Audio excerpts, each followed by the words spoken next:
Eestlased on ajast aega käinud kalal, visanud ridva vette ja oodanud, et särg, ahven või vikerforell konksu alla neelaks, sest midagi muud ju pole meri meile pakkunud. Aga nüüd on asjalood muutunud. Head kalamehed, müüge maha oma paadike, visake nurka ritv ning haarake labidas. Tuim kaevamine peaks nagu eestlasele sobima. Elad Pärnu mere ääres mõnes villas, siis tuled pruudiga hommikul mere äärde ja saadki endale söögi lauale. Ma arvan küll. Sest vaid mõnisada meetrit eemale Pärnu randa on kolinud Mehhiko merekarp. Sööme seda, mis on lähimas nii-öelda mõnekümne kilomeetri raadiuses ja siin on nagu muid plusse ka, et kui te seda iga päev teete, siis ma arvan, et tuleb tervist ja lihaseid ja kõik asja. Kus täpselt see eksootiline külaline pesitseb, teab väga väike ring inimesi. Üks neist on merebioloog Jonne Kotta, kelle sõber 8 aastat tagasi rannast ühe veidra merekarbi leidis. No, väga ei pigista. Ei, täitsa okei on. See väga okei on. Nii, aga kuidas mul nüüd see siin? Nii, aga see läks ikkagi risti. Kui ei hakka ahistama, siis pane nii lihtsalt ja tõmba ülesse ja siis peaaegu ongi. Mõtle, kui oleks 8 jalg, siis oleks veel hullem. Teadlased uurisid seda ja selgus, et tegu on Kariibi merest pärit elukaga. Kui ülikond selga tõmmatud, asume esimeste eestlastena seda Pärnu lahest otsima, et need hiljem nahka pista. Väike samm merebioloogile, suur Pärnu kalurile. Kükid? Jaa, et siis õhulased välja, see on nagu mõnusam. Nii, nüüd lased õhu välja, nüüd paned kaelast tagasi, tõused püsti ja on stretch. On küll, jah? No, tehtud. Väga mõnus. Me läheme püüdma Mehhiko päritoluga karpi ja see on üks tohutult põnev leid siin samas Pärnust, et see karbiliik on tulnud nii kaugest kohast ja sedavõrd teistsugusest keskkonnast, et mitte keegi poleks üldse nagu arvanudki, et see karp võiks kunagi siin ellu jääda. Et kui me mõtleme nüüd näiteks seda, vaatame Mehhiko lahte, on ju seal Kariibi merd ja siis seda Pärnu lahte, siis need erinevused on ju tohutud. Teadlase sõnul on tõeline ime, et Kariibi mere sooja, väga soolase ja läbipaistva veega harjunud karp end Pärnu lahes niivõrd hästi tunneb. Kui nagu joote seda vett või maitsete, siis on ta suht koht mage, on ju, ja kui me mõtleme nüüd saabuvale talvele, siis põhimõtteliselt see kõik ju külmub läbi ja ta muutub jääks. Et see on täielik ime ja elab siin ja tunneb ennast üldsegi mitte väga halvasti, pigem nagu hästi. Aga et üks tore asi on selle liigi juures on see, et ta on nagu ikkagi toiduliik. Et mehhiklased armastavad seda süüa ja käivad seda igapäevaselt kogumas. Miks mitte ka nüüd eestlased ei võiks tulla siia samma Pärnu lahele, Pärnu randa ja ujumisasemel näiteks siis kaevata mõned karbid välja ja teha sellest endale tore söök. See läheb saak ja nii. Ja siis on siukene nagu, oleme ka vaadanud neid filme on ju seal Discoveris, kus näitavad, kuidas kulda kaevatakse. Ja see sõela, see augude läbimõte on just selline, et see liiv läheb sealt kohinalt läbi ja saak jääb nagu siia peale. Jonne proovib karpi tunnetada jalgadega. Ta usub, et Kariibi karp võiks elutseda umbes põlvini vees väikeste küngaste nõlvadel, sest sinna kogunevad erinevad toitained ning tundub loogika järgi karbile sobiv elupaik. Üritan siin niimoodi astuda ja tunnetada niimoodi seda karbi kohalolu. Lasen tal rääkida ennesega. Kuule, see on nii võõras liik, sa ei saa aru keelest. Ei, mul on see hispaania keelt hakkasin 5 aastat tagasi õppima. Ma hispaania keelt nagu saan aru, et Mehhikost tulnud. Ma arvan, et saame hakkama. Näed, siin on see kõrge see madalik, on ju? Ja kui me nüüd siit lähme, siis siit kukub kohe alla, sügavaks läheb. Eks selle... Näed, siit kukub nagu alla. Nii, ja nüüd on, ma kujutan ette, et vaata mingi siukses kohas kaevas. Siit, jah? Selle valli taha kuhjub söök. Ja siis peab muidugi see piisavalt sügavalt peab muidugi võtma ka, et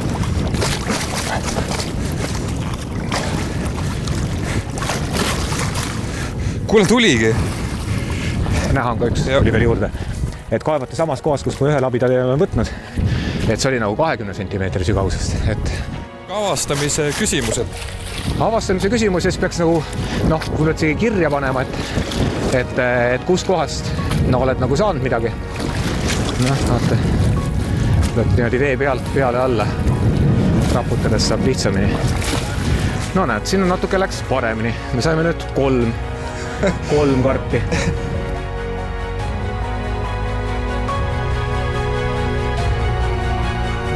Nagu looteri mängimine, et kuidas veab. Meil on võimalik õppida nende mehhiklaste käest või kes seal Kariibi mere ääres elavad. Ma arvan, et neil on nagu see asi teistmoodi, et see, kuna seal on see tõusumõõna piirkond, siis sinna tuleb vesi ju 2 korda päevas ise kohale ja läheb ära. Ja siis nemad käivad kuival maal põhimõtteliselt ja siis on augud sette kohal nendes kohtades, kus karp elab. Ja siis sa lihtsalt võtad täpuga sealt selle välja.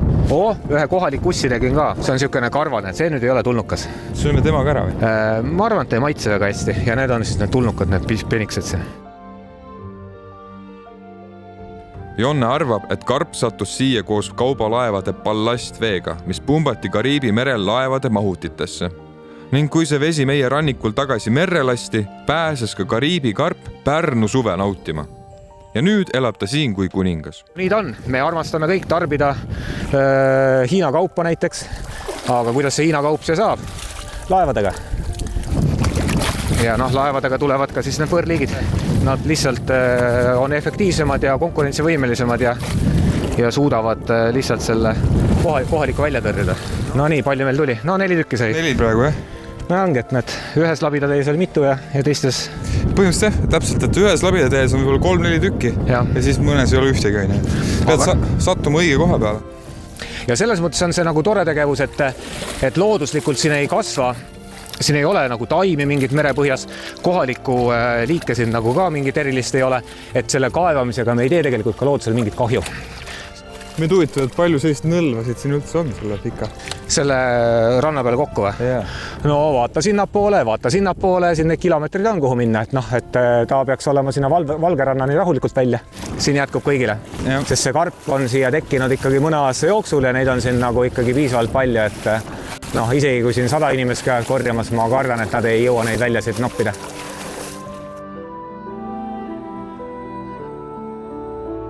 No paneme nüüd selle osa saagist paneme ka nüüd siia sellesse samasse merevette ja selle mõte on nüüd see, et siis nad siin filtreerivad vaikselt edasi ja kui neil on seal karbi poolmete vahel natukene seal liivaterasid, siis me saame neist liivateradest niimoodi lihtsalt lahti. Need, mis on need suuremad, need on seal 3-4 aastased karbid ja siis need, mis on väiksemad, need on siis tänavused karbid.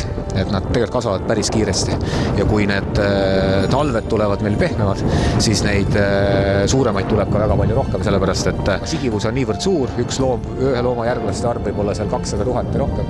Kujutame nüüd ette, et kui need kõik peaksid ellu jääma, siis on mida püüda. Kui see karp kasvab näiteks paar aastat vanemaks, siis ta on selline. Okei, ta on ikkagi niivõrd suur.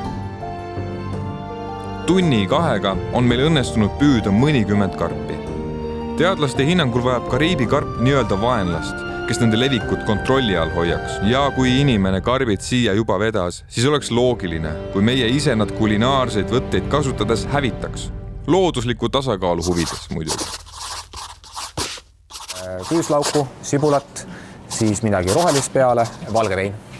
Ja soovitavalt mingi Chardonnay tüüpi, sidrun ja ma ei tea, hea hind Guatemalast. Sama kant peaaegu, nii, aga neid peaks nüüd kuskil kaaluma äkki või? Võtame... Ei, kilekotti ei võta. Nii, tore. Väga hea. Esimene ühik on olemas, edasi. Vaata, siin on mingi hoti tasandi ka, huvitav, kus ma tean, et mis ta on. See on 7 on Cayenne või? No, aga las siis olla. Vast ei armastab muidu chillit. Üldiselt küll, jah. Okei, siis paneme natukene. Võid on kindlasti, või on hästi oluline komponent. Oliivõli ka, siin on jah mingid oliivõlid, aga mingit nii suurt ei ole vast vajagi. Saaremaa või on väga hea või, mulle meeldib. Siis põhimõtteliselt ega väga palju ei olegi muud kui üks sibul, üks vein, aga me võime ka hargneda. Ja ma võtan sibula. Ja ma katsun veini leida. No Tšiili on tegelikult selles mõttes vahva veinimaa ja Tšiilist pärit Chardonnay peaks nende uue maailma karpidega väga hästi kokku sobima ka. 245. 245.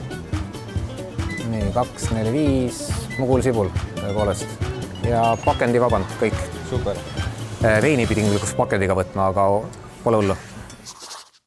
Maailma esimene Kariibi karbi roog Pärnu moodi. Või välja.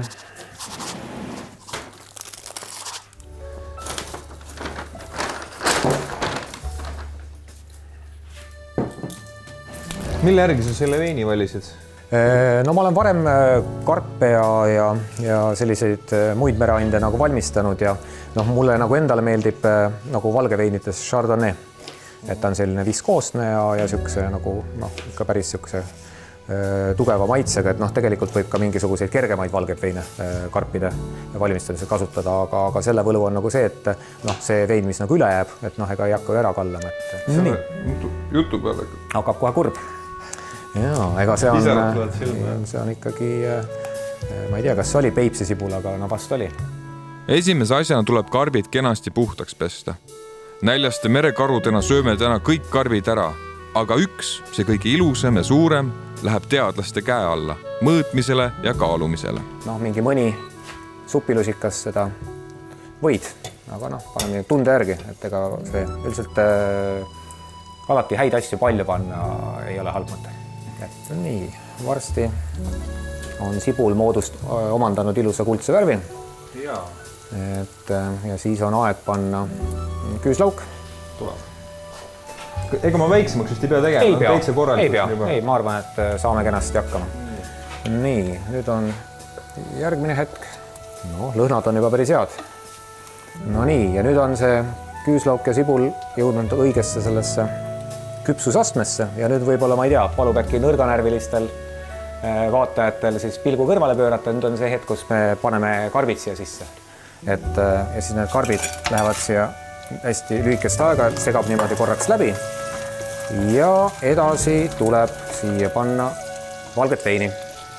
Ai, kui ilus. Ja valget veiniga on nüüd niimoodi, et seda peaks panema kuskil selle koguse kohta, noh, mingi klaasikese või umbes niimoodi. Ja siis nüüd peab alguses nagu natukene segama siin.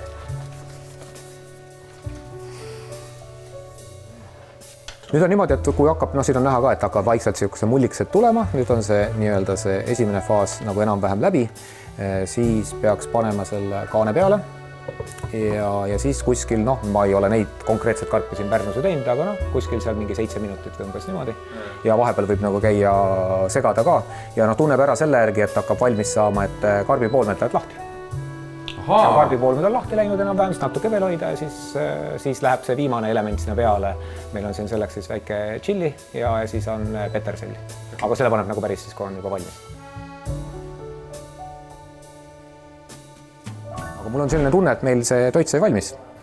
Et katsume üles leida selle taldrikud. Ega ma täpselt ei tea ka.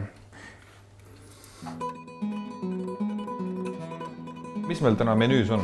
Eesti esimene karbid Pärnu moodi. Neid siia peale. Nii, olen teisele ka.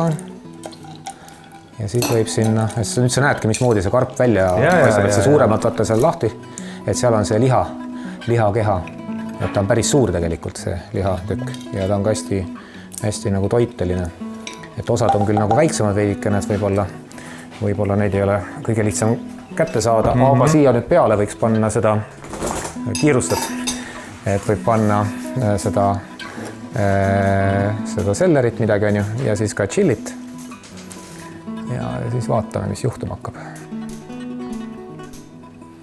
No vaatame. Ma arvan, et ma katsetan kohe, et kõige lihtsam on süüa seda kõige suuremat, et ma proovin selle, et see käib nagu niimoodi lahti on ju ja siis siit kõik see, mis see liha on, see on nagu söödav. Väga hea. Ja, mulle meeldib. Aga noh, nagu ma kahtlustasingi tegelikult, et paar kuulda on äkki ka krõmpsu natuke, hästi paar pisikest seda liivatera mul vahele jäänud.